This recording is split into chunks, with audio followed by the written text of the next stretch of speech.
বিসমিল্লাহির রহমানির রহিম। আসসালামু আলাইকুম। হ্যালো গাইস, কিচেন হাউজে আপনাদের সবাইকে স্বাগতম। আশা করি আপনারাও ভালো আছেন।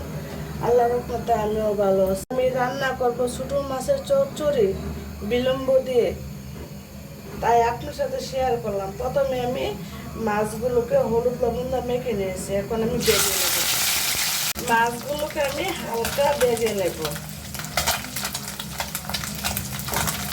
ভাজা হয়ে গেছে, এখন আমি বিলম্বগুলো ভেজে নেব। বিলম্ব ভাজা হয়ে গেছে, এখন আমি এগুলো নামিয়ে পেঁয়াজটা ভেজে নেব। এখন আমি পেঁয়াজ ভেজে নেব। পেঁয়াজ ভাজা হয়ে গেছে, এখন আমি সামান্য একটু পানি অ্যাড করে দিলাম এবং পেঁয়াজগুলো পুড়ে না যায়। হাফ চামচের তো কম রসুন বাটা, হাফ চামচের তো কম হলুদের গুঁড়া,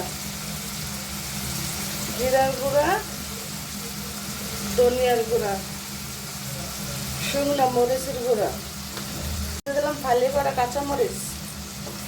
এখন আমি কষিয়ে নেব 5 মিনিট। লবণ দিয়ে দিলাম স্বাদ মতো।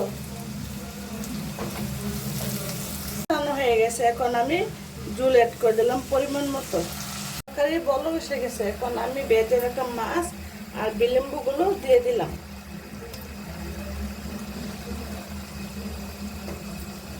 এখন ধনিয়ার পাতা দিয়ে দিলাম। বিলম্ব দিয়ে ছোট মাছের চচ্চড়িটা যদি আপনাদের কাছে ভালো লেগে থাকে, লাইক দিয়ে পুরো ভিডিওটা দেখার অনুরোধ রইল। আর চ্যানেলটা সাবস্ক্রাইব করে বন্ধু হয়ে পাশে থাকেন। যেসব বন্ধুরা আমার ভিডিওগুলো সময় নিয়ে দেখেন, তাদেরকে অসংখ্য ধন্যবাদ জানাই। আর কোন জেলা থেকে আমার ভিডিওগুলো দেখেন, কমেন্ট বক্সে আমাকে জানাবেন।